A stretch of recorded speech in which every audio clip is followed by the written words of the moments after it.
Hello again, everyone. Welcome back. Well, today we're going to continue our reviews of the Protocol series. I'm curious to see what the different sizes will do to the flavors. Now, this is the Corona Gorda. Let's check that size here. It's 5 and 5/8 by 46. And there's your density.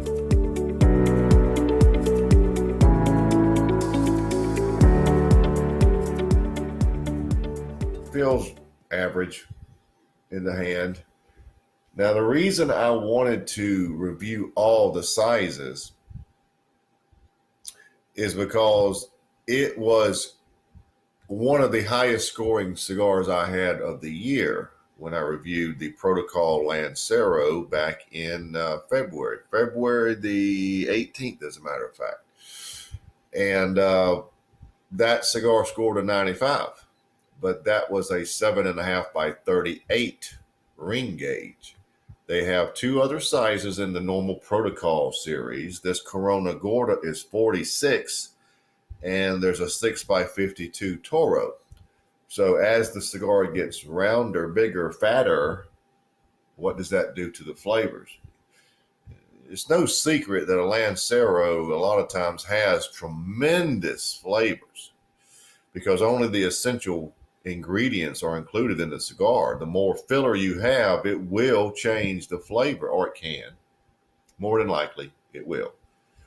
So let's see what it does to this size then in the Protocol today. So today we are going with the Corona Gorda. Just to review what it is made of, wrapper is Ecuadorian Habano Oscuro. The binder is Nicaraguan, filler Nicaraguan, made in the La Zona factory in Esteli, Nicaragua. So let's get right to it. The Protocol Corona Gorda. This is a little fatter than the Lancero. It's not light years bigger, but it's bigger. That's all it takes. Oh yeah, great draw. Took off just a little bit, as you can see, just a little bit. Here we go.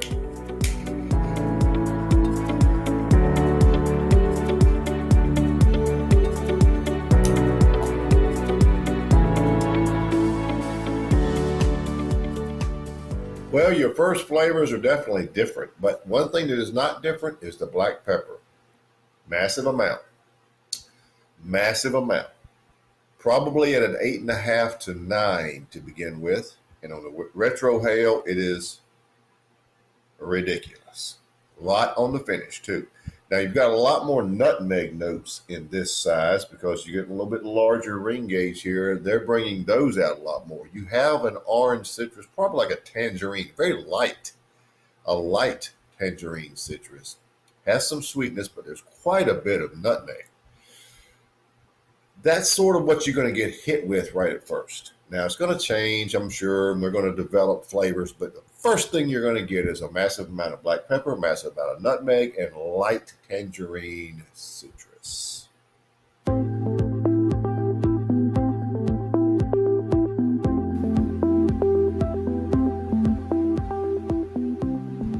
Well, about an inch in, and everything I just told you in the first segment, you can just about throw out the window, with the exception of the nutmeg. There's no orange citrus anymore. It's more of a sweet, light, sweet cedar, a lot of brown sugar, a lot of whipping cream. There's still a good bit of sweetness, probably more than it was when it started. And the nutmeg is toned down, but there's quite a bit of these other flavors. The pepper remains very good. Hold on, let's check and see if it's still up around 8.5.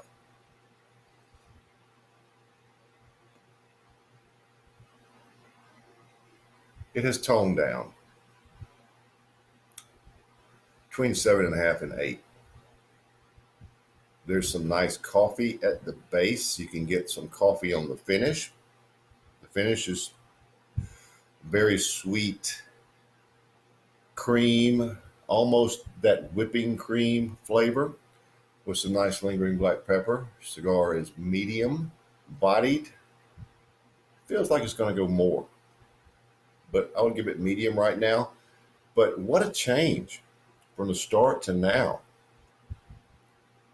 A lot of brown sugar, a lot of whipping cream, a lot of nutmeg, some sweet cedar, no citrus anymore. And I did my apple test today, so it should have drawn out any citrus-like flavors, but it is drawing out the nice sweeter flavors of the whipping cream and what have you. So that's where we are at about an inch in, and what a change! What a change!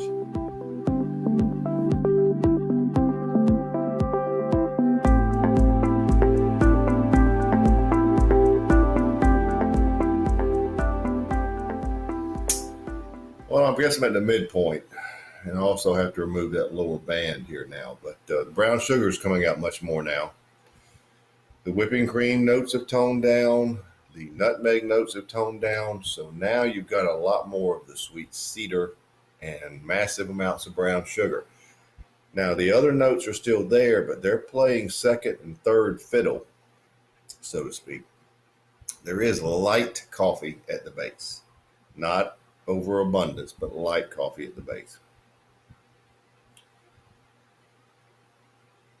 The finish is more of a toasted cream now rather than a whipping cream. Has some sweetness, has some nice lingering black pepper. When you retrohale this cigar, you really get the most pepper effect. I mean, you get it in your mouth, you taste it on the palate, but retrohaling really brings it out. So let me remove this lower band, but at about the midpoint, you really get a lot more of the brown sugar.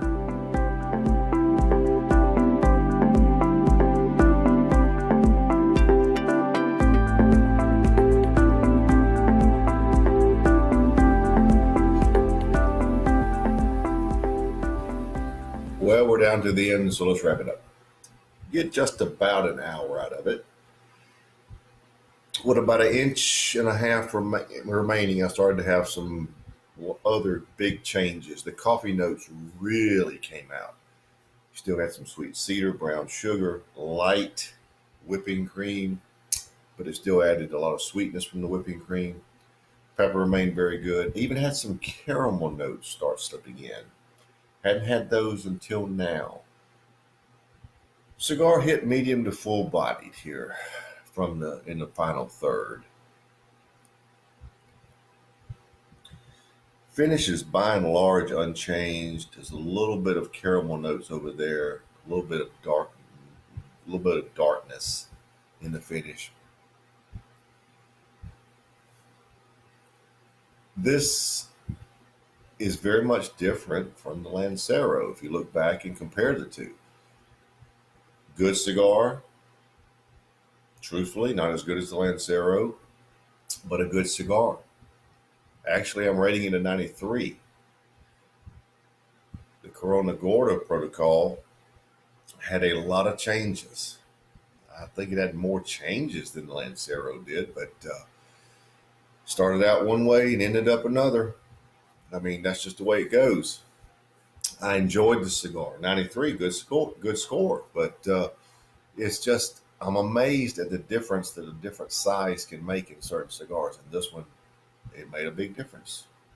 So there you have it. The Protocol Corona Gorda, 93.